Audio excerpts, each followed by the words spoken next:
Do you like Game of Thrones? Yeah. Do you like anime action? Yeah. Do you like waifus? Yeah. Do you like science? Well, kind of. I guess it depends on what you mean by it. Then you like Toaru. We got it all. So stick around as we talk about the franchise known as Toaru, with the question of the day being, is it worth getting into? Toaru consists of 3 animes, a bunch of light novels, mangas, etc.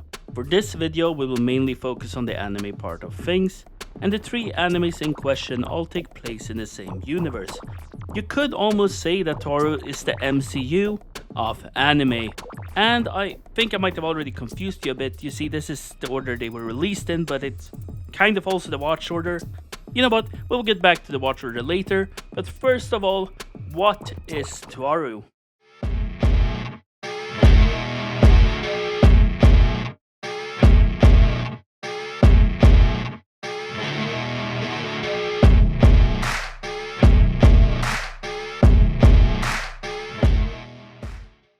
Toaru takes place in Academic City for most part, a town where 80% of its residents are students.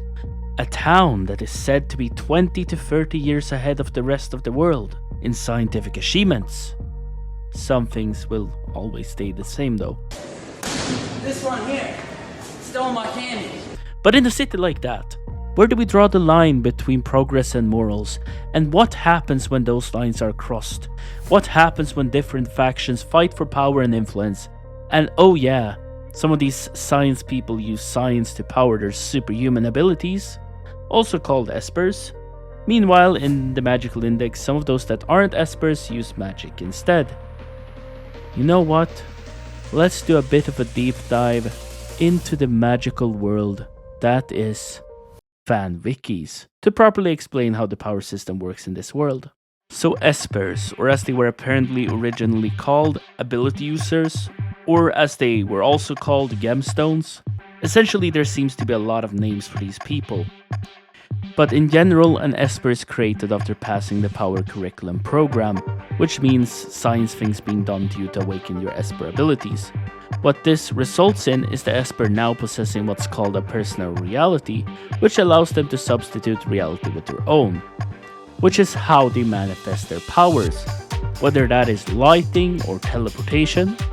Worth mentioning is that this reality is specific for each individual, and while sometimes very similar, no 2 espers will have the same ability. Another cool aspect of espers is that their strength is not only about which ability they RNG into, but also how they use their ability.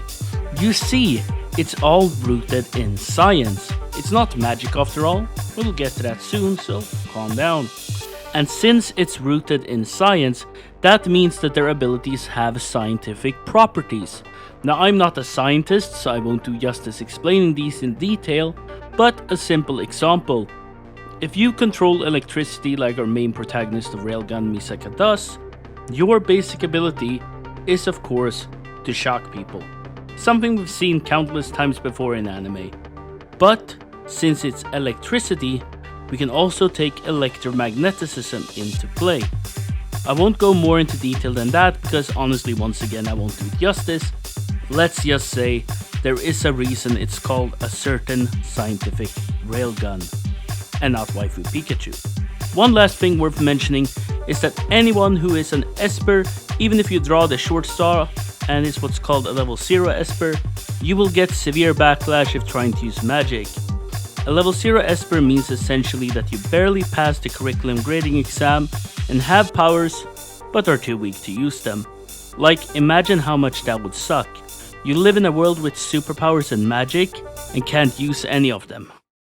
Speaking of magic, magic users are not bound to one ability like the esper, but instead can create many supernatural phenomena.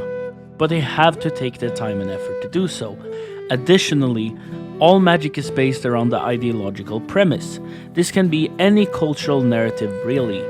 Religion, belief systems, mythologies, or even folklore and fairy tales. Worth mentioning is that magic in this world is a term used to refer to supernatural phenomena that cannot be explained or analyzed via any sort of scientific means and reasoning. essentially enforcing this idea that in Toaru, magic is a belief system. Man, I would certainly not be agnostic if being a believer gave me magical power. Screw you, John Lennon. Don't steal my magical powers. Now, if you excuse me, I'm gonna go waterbend with Jesus. The main story revolves around the secret power struggle between magic and science. Oh shit, that's the wrong footage. Let me just quickly pull up the right one, and there, let's continue. The different factions fighting for control, making you wonder if you're watching a generic anime adaptation of a light visual novel or anime fantasy sci-fi Game of Thrones.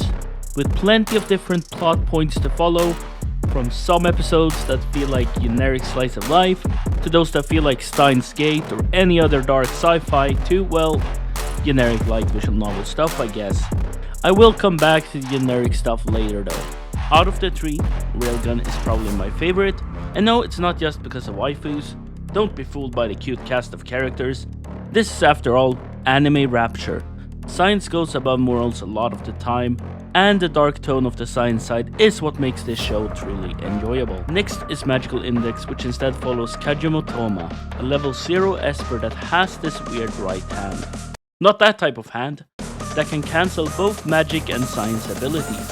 While Magical Index certainly follows some of the events from the science side, it also focuses a lot on the magical side of things, which certainly involves a lot of plots and schemes, honestly sometimes feeling a bit overwhelming as you try to just enjoy the show.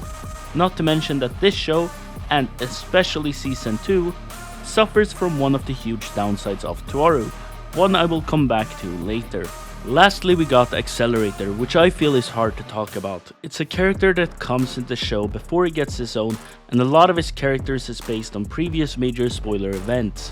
What I can say is that Accelerator is definitely a power fantasy show, and he also has one of the cooler and more unique abilities, especially with how he is limited in using it. So, are you convinced yet to watch Toaru? Well, I haven't told you about the negatives yet. What makes it bad? Well, I've spent the entirety of this video explaining what's so cool about Toaru, so you might wonder why aren't more people into this show? The lore seems interesting, and you don't need to read the light novels, right? This is of course a highly subjective point that I'm about to bring up, so I need you to understand that I am the baseline of opinions, and I am 200% objectively correct in the following statements. Well, if you're anything like a casual fan, good luck. As previously mentioned, there's a lot of shit going on, and if you start missing things, well, have fun. Because at that point, you might as well just be watching Attack on Titan, but without the badass ODM gear scenes. In fact, I think reading the light visual novel is the best move for anyone that wants to follow all the different factions. This show also suffers from what's called Bad Season Syndrome. Bad Season Syndrome is a potentially fatal disease that when once infected, a show risks losing a large portion of their audience within a short period of time. Even if cured, the long-term side effects might lead to cancellation. Of course, what I'm talking about is the quality difference. Now, there's nothing worse when trying to introduce a friend to a show than having to say, oh, I know the first 24 episodes are kinda slow, but then it gets good, aka Railgun Season 1, or, yeah, you have to get through these 24 episodes to understand what's going on, aka Magical Index Season 2 into Railgun T. Quite frankly, this show has some solid bangers. Seasons like Railgun S really nailing what Railgun setting is all about. Railgun Season T is also just solid. I would even go as far as to say that Season 1 of Magical Index and Accelerator are up there as well. Railgun Season 1, while having some cool and unique narrative tools, falter in being dependent on slice of life, which if you're into cute anime girls doing random things without anything else going on for a while, great. I need something more to keep my interest though, and so 1/3 of this season was a struggle to get through. Okay, so at this point it's up to you to decide whether it's worth getting into Toaru or not. I personally would say it's at least worth watching until you get to Magical Index Season 2. Speaking of, what is the watch order? The question you've all been waiting for. Well, I thought about how to answer that, and I think the best watch order is just to keep it simple. That means that sometimes the order I will present will be slightly off. It's a chronological order, and I think the best way is just to show you. Take a print screen or whatever. As you can see, Railgun is always one season ahead of Index, since season 1 of Railgun takes place before anything else. Good. Now as a quick reminder, Railgun S is season 2 and Railgun T is season 3.